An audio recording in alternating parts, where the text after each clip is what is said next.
Hey there, my name is Shane Craddock, and this is the Inner Edge podcast, where I share a different take on how to lead and live a sustainable, high-performance life. Over the course of different episodes, I'm going to challenge the belief that tension, stress, and struggle are essential to success and creativity. My experience is that there's an easier way, there's a better way, and indeed there's an essential way that we need to explore for the times that we live in. So let's go ahead, let's jump in and explore. Hi there, and welcome to the Inner Edge. Today, I would like to explore setbacks, and in particular, getting over setbacks.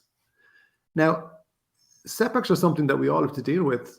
Life never goes anybody's way exactly the way they want. So when things don't go the way you want, how do you reset? How do you take the pain and bounce back? Now, that could be to do with business, relationships, your health, unexpected crises, trauma. I mean, there's a lot here. So I think to kind of kick it off, from my perspective, hopefully you'd understand, if you're listening to this podcast, The Inner Edge, that the way I look at setbacks shouldn't surprise you. I think there's an inner and there's an outer side to a setback.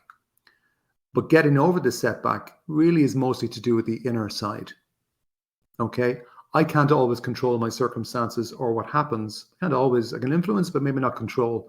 But I can control what's going on inside me.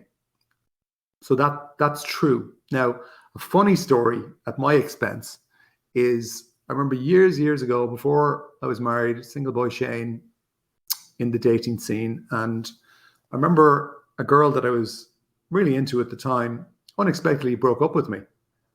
And at the time, it was the first time that the girl had broken up with me. Shane had been kind of maybe usually the first person to take the move to stepping out. But in this case, she made the first move, caught me on the hop. And I was droopy drawers for months, really droopy drawers for months. I was very down, took it badly. It was a major setback and took it very personally. My ego was damaged. And then a friend said to me one day, Shane, would you ever cop on? You're taking this way too personally. Like, people break up all the time. This is life. And then they said to me, and by the way, it was the right thing to do. She just got there first. Now, at the time, I didn't particularly like what they said, but of course, it was a good friend. So I appreciated the reality check. And the bottom line is they were right. And I was taking it too personally. And taking things too personally is probably part of the answer, actually, in terms of if I can learn not to take things too personally. Because what does that mean? Taking things personally means that inside myself, I've latched onto some sort of kind of thinking that's kind of dragging me down, feeling sorry for myself, what I would call victim thinking. Poor me. I don't like the circumstances. I was hard done by. Boo-hoo. Shane's the victim. Now, if you ask me, did I feel like I was a victim? I said, no. But I just didn't like what happened. Bottom line, though, for me, that's now victim thinking. One of the best examples in my life that as somebody who I think is incredible at getting over setbacks, but in particular, a massive setback, is a friend of mine called Paddy Slattery. Now, the question I'm going to ask you listening to this is, how do you think you'd react if you were in a car crash where you went through a windscreen and you ended up paralyzed?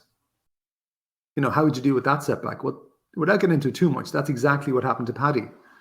And he ended up having to completely change his life. But Paddy at the time, who at the time was working, I think, as a building laborer, had to kind of dig deep. And essentially he kind of said, well, I want to live and I want to make the most of it. What am I going to do? He said he started to follow things that he was really into, like music and then filmmaking. And then he kept on going and turned his setback into an opportunity. But primarily because of the way he was inside himself, which was he just refused to feel sorry for himself. He kind of had very happy guy, but that's not just by accident. It's very deliberate on his part. It's a habit, a choice. And he's a great example of somebody who chose to make lemonade from lemons.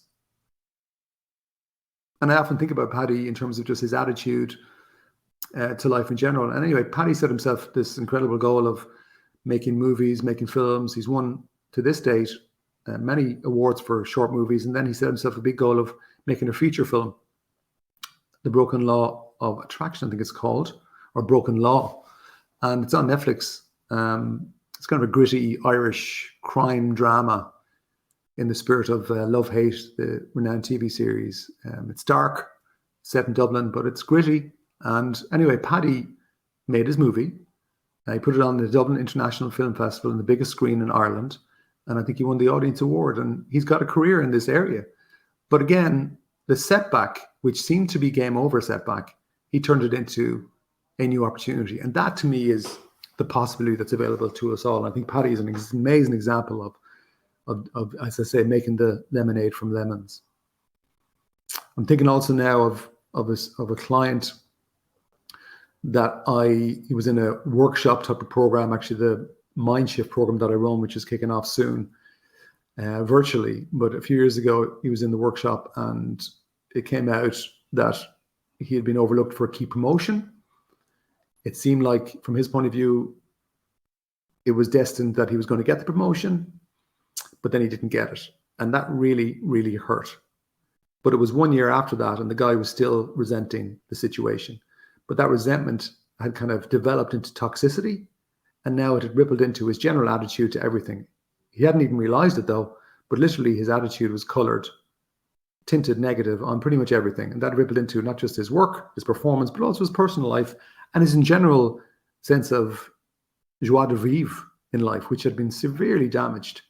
But as we went through the MindShift program and he had an opportunity to reflect on his own personal model, he realized that he was still holding on to it. He had a filter there that was completely tainting the world, his world. And just by seeing that, he was able to just drop it. The inner, once you can see on the inner, it's easier then to just drop, and it's quicker to change than the outer, which is what I love about the inner. So many stories in this area because we all encounter setbacks, and actually the better you are and the more ambitious you are, the more setbacks in a way you're going to get. So it's not a question of avoiding setbacks. Setbacks are a part of the process to success. And years ago, I remember, as around the crash of 09-10, meeting a business owner, and I met him kind of at the height of the crash. He was in a very tricky situation with the business. And as we talked, he revealed that he'd had 2 or 3 other businesses that had failed in the previous years. And he said to me, I think I'm destined maybe to be a failure. That's what I'm afraid of. Maybe I'm meant to be a failure. And there's no doubt about it. In terms of reality and the outer situation, it was a tricky situation, like it was for many businesses at that time. But you don't have to be defined by it. And again, separating the outer from the inner, the outer is what it is. I need to get clear on that. And so we did on the business side. But as I said to him, I said, you need to flip the script that you're playing inside your mind about being a failure. I said, whatever happened in the past should not define how you are right now or in the future. It doesn't have to. We need to change your mindset. I know you're feeling sorry for yourself. I know you're hurting. I know this is a setback, and because something specific had happened where he had lost a lot of money, was even struggling to see how he could pay the wages. But once we reset his mind and he was able to let go of the pain, the psychological pain that he was inflicting on himself because of the setback, it was understandable. But once he saw what he was doing, we could flip the script and say, right, okay, let's attack the outer situation. And the quicker, the better, with a clear mind. And luckily for us, we caught the situation in time. He caught it. He was able to turn it around. And today, 12 years on, the business is thriving. It's won many awards, and it's, maybe 10, 11 times bigger than what it was in terms of size. Now, if we bring it back to you listening to this, some questions. Are you holding on to something inside? And before you say, no, I'm fine, just take a moment to reflect on the different areas around you. Because you probably have had some setbacks in the last week, in the last month, in the last year, the last 10 years. Is there any level of resentment or disappointment? And even if it's only a tiny, tiny amount in your mind that you think it's a tiny amount, maybe it's time to look at it and let go of it properly and say, do you know what? It is what it is. Things happen. Good things happen to great people. Things don't always go your way. Maybe it's time now to let go of it proper. And what I'd say in conclusion is that, setbacks really are how you get stronger.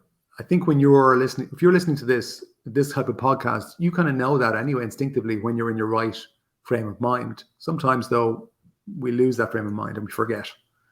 But setbacks are how you get better, how you get stronger. And when you're in your right frame of mind, you take the pain and you use it.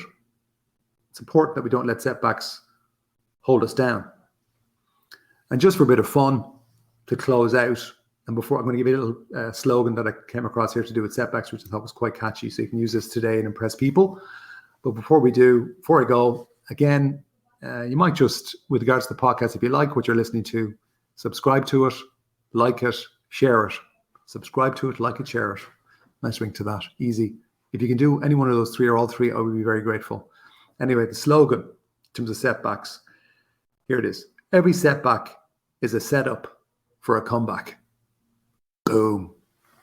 This is how I entertain myself, folks. Every setback is a setup for a comeback. That's it for this week. Ciao for now.